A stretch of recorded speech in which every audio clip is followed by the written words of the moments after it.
Hello, Raven. This is the first time we've spoken on the phone, isn't it? Well then, let's not waste time. I'll get straight to the point. Why haven't you gotten pregnant yet? It's been 2.5 years since you married Cam, hasn't it? You know, there's an old saying, if the wife bears no children after 3 years, she must be sent away. So listen carefully. If you don't conceive within the next 6 months, I'll have no choice but to insist on a divorce. Understood? Linda? Wow, it's been a while. Hello. Excuse me? Is that how you greet your husband's mother? Huh? You will address me properly as mother. Don't go thinking we're equals just because you managed to marry into the family. You can't even get pregnant, and yet you dare to speak to me so casually? How unbelievably arrogant. Sorry, I just thought, since you're technically no longer my mother-in-law, it might actually be disrespectful to call you that, so I thought I'd use your name instead. What? That is outrageous! How dare you? Not your mother-in-law! You think you can strip me of that title? So I'm not wrong, then? You insolent little... Look, I think you're confused. Cam and I are already divorced. It's been a while now, so you're not my mother anymore. What are you saying? Hasn't Cam told you anything? Oh, what nonsense are you speaking? That's not the kind of tasteless joke you should be making. It's not a joke. I'm being serious. Well, honestly, given how you failed to get pregnant all this time, it wouldn't surprise me if Cam was getting impatient. Still, you don't joke about things like that. Are you even listening to me? Anyway, here's the bottom line. 6 months. That's how long you have. If you're not pregnant by then, you will be divorced. I'll make sure of it. But again, I'm telling you, Cam and I have already divorced. Don't you dare make excuses, you good-for-nothing daughter-in-law. Let me say it one more time so it gets through that thick skull of yours. A wife who cannot bear a child after 3 years must be cast out. You have 6 months, no more. Do you understand me? I can't believe this. How many times do I have to say it? I am no longer your daughter-in-law. Cam and I are over, divorced, done. I just want to hold my grandchild already. Stop wasting time with these ridiculous stories and get pregnant. Would you please just listen to what I'm saying? Don't raise your voice at me. You are absolutely infuriating. Excuse me? Now listen carefully. You've got 6 months. Make the most of it. Do whatever it takes. Get serious about having that baby. Raven, it's been 3 months since our last conversation. Are you still not pregnant?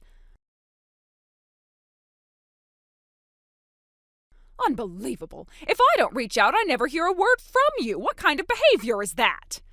It's been a while. I really have to ask, what exactly do you think you're doing? Excuse me? That's what I should be asking you. What happened to your promise? You said you'd stay in touch regularly if we agreed to dissolve the cohabitation, and now, radio silence? Wait, hold on a second. Dissolving the cohabitation? You mean when I moved out half a year into the marriage, after you made my life a living nightmare? Don't twist this around.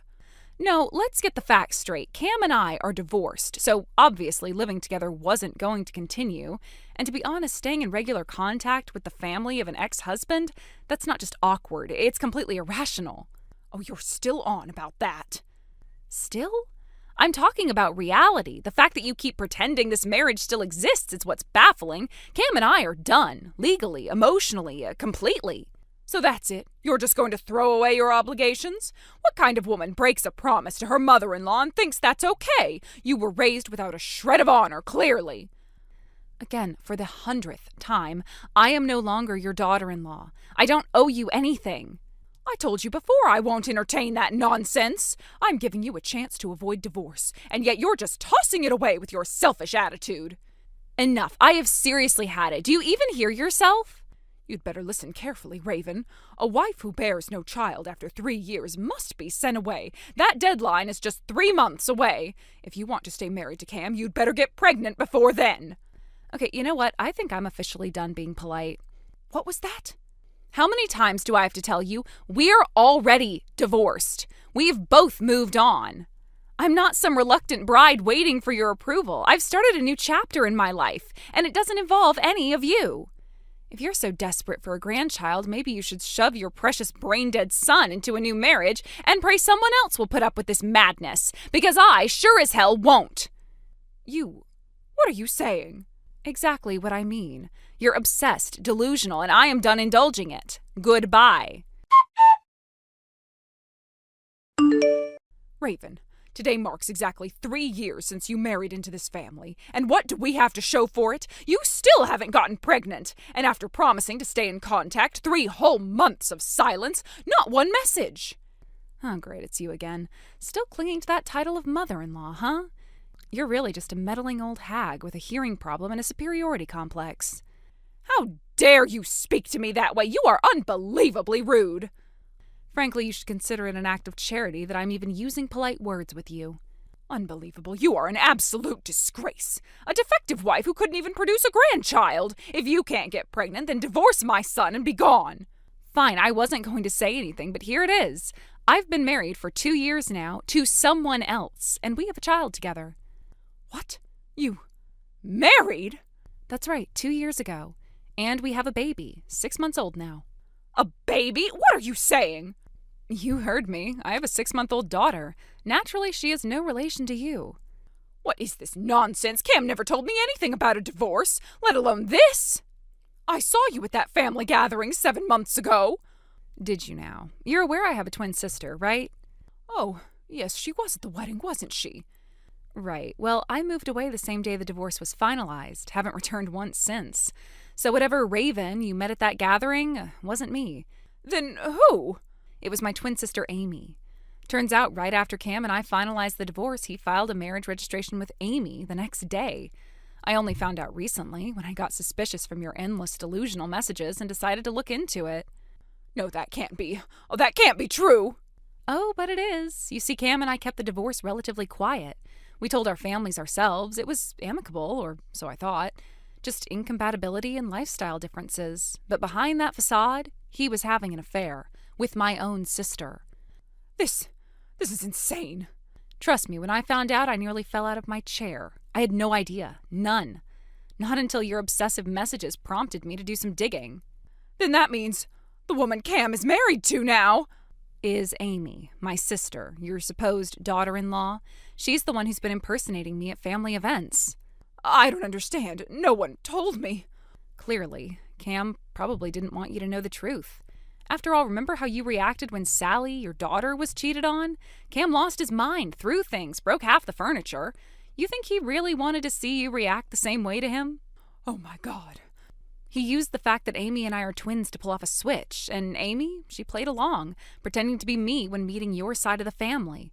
I'm guessing my parents were in on it too, especially since they've always favored her. This is too much. Yeah, I know. Anyway, now that the lie is exposed, I suggest you take it up with the actual people involved. I have no part in this anymore. I see. Well, if that's the case, then I suppose you really aren't part of this family anymore. There's no reason for us to speak further. I'll be going now. Oh, no. You don't get to walk away like that. You forgot something. What? A thank you. You should be thanking me. For what? If you hadn't kept pestering me like a lunatic, I never would have uncovered what Cam and Amy were hiding, so thank you. Because of you, I now have rock-solid evidence of their infidelity. Wait, what are you saying? I've already filed for compensation. I'm suing them both for emotional damages and breach of trust. No, wait, you're what? Oh, didn't you know? Cam's unemployed now. Apparently he made a massive blunder at work, got fired, blacklisted, so he's not exactly in a position to pay that settlement. Unemployed? And from what I've heard, he's hoping you'll help cover the damages. Isn't that sweet? Wait, Raven, please, you don't understand. We already burned through our savings when we covered another settlement years ago. Amy hasn't been sending money like she promised. She's gone radio silent. We have no way to pay this. That's not my problem. All I care about is receiving full compensation. I don't care where the money comes from. You can't be serious. I said we don't have it. As your former mother-in-law, I am ordering you to... There it is again. As your mother-in-law. Still clinging to that? You sound pitiful, honestly. It's just sad now. What's that supposed to mean? It means I'm done. I have nothing more to say to you. Raven, wait! Goodbye. And with that, I'll be blocking you for good. No, wait, please!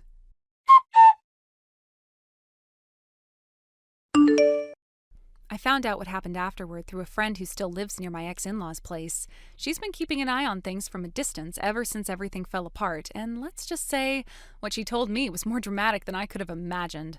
Apparently, not long after I sent that message to my former mother-in-law, the one where I told her exactly how much damage they had all caused, she decided to take matters into her own hands. She summoned both her son and his new wife, the woman he cheated on me with, over to her house. From the outside, it looked like she was trying to resolve things, maybe have a long overdue family discussion to talk through the consequences of their actions. But instead of a calm sit-down, it turned into absolute chaos. The moment they arrived, everything spiraled out of control. My friend said it was like watching a storm unfold indoors. First, the shouting started, so loud that people passing by on the street paused to listen. Then it escalated. The old dining table was flipped over with such force that the legs cracked, and chairs were hurled across the room like weapons. At one point, glass shattered. No one was sure whether it was a vase or a window, but it exploded with such violence that a few of the neighbors actually screamed. People started running out of their homes to see what was going on, and when the noise didn't stop, someone called the police. Yes, it got that bad. Police officers actually had to show up and break up the fight. Can you imagine? The same woman who once cared so deeply about appearances, who judged everyone around her for the smallest of things, had created such a scandal that the whole neighborhood was talking about it. Eventually, after all that chaos, my ex-mother-in-law told them point blank that she was done. She wasn't going to pay their legal fees, she wasn't going to step in and handle things, and she sure as hell wasn't going to help them clean up the mess they had made. In her own words, she said they were on their own and that she was cutting ties. Just like that, she disowned them both and walked away. But it didn't stop there. See, the thing that really broke her wasn't just the betrayal, it was the public shame. My ex-husband wasn't her only child to go through this kind of scandal. His older sister had also ended her marriage due to an affair. And now, with her son doing the same thing, the entire neighborhood started whispering about how both of her children had brought disgrace to the family. It was all over the block, how the siblings had followed the same destructive path, ruining marriages, hurting innocent people, and dragging their family name through the mud. She couldn't take the humiliation, not after spending her entire life building up an image of the perfect family. So a few weeks later, she packed up and quietly moved away. She didn't say goodbye to anyone, she just disappeared, leaving behind a house full of memories and a reputation in ruins. My friend said she saw the moving truck early in the morning, like she was trying to escape before anyone could see her go. And then, of course, there was the fallout from my ex-husband and the woman he left me for. With no support from his mother and the mounting legal pressure from the compensation claim I filed, they both fell headfirst into financial disaster. My ex-husband still had outstanding debts from our divorce, and now he had to cover this on top of everything else. Loans started piling up, payments were missed, their once cozy little life started to crack at the seams. The new wife, who thought she'd won by taking my place, was now stuck in a nightmare of her own making. She was no longer the center of attention, no longer the one being praised. Instead, she was just another woman trapped in a relationship built on lies and debt. And I'll be honest, when I heard all this, I felt something inside me shift. It wasn't joy, it wasn't even satisfaction, it was clarity. For so long, I'd been walking around with this heavy fog in my chest, wondering if I was the fool, if I'd overreacted. I should have handled things differently. But when I heard how everything had fallen apart for them, how the truth had finally caught up, it was like that fog started to lift. I didn't want revenge. I never needed them to suffer the way I did.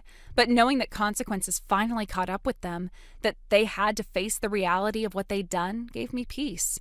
Not the kind you scream about, the quiet kind. The kind that lets you breathe a little deeper at night. And maybe that sounds cold. Maybe it does. But I think anyone who's ever been betrayed, who's ever had their world ripped apart by people they trusted, will understand. I also think it was important for my ex-husband to hit rock bottom. He needed to realize that you can't just walk through life taking what you want, hurting who you want, and expecting someone else to clean up your mess.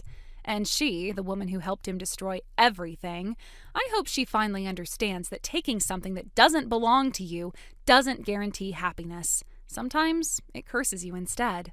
Thank you for watching and listening. We hope you enjoyed the video. Don't forget to like this video and subscribe. Also, feel free to leave a comment about what you thought of the story. We look forward to seeing you at the next story. Thank you for watching. Please subscribe and hit the like button. See you next time.